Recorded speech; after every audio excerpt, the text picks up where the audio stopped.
Bueno, goazen blog bat sortzera. Nire blog plataforma erabiliko dugu eta hemen goian sortu zure bloga orain sakatuko dugu. Hemen elbidea aukeratuko dugu eta izango da musika.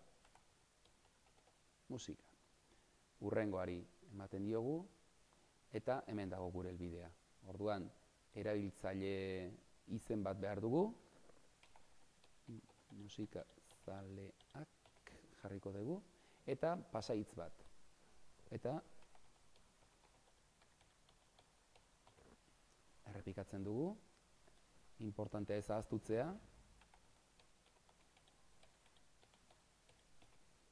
Oso ondo, posta elektronikoa eta blogaren izenburua. Musika eskolan adibidez. Orduan, plantilla bat aukeratu behar dugu. Aukera asko daukagu eta lasai egon, zeren eta gero aldatzeko aukera daukazue.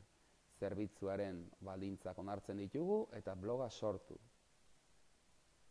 Bueno, eta hau da blogaren barnean ikus daitekena. Orain, bloga ikusiri emango diogu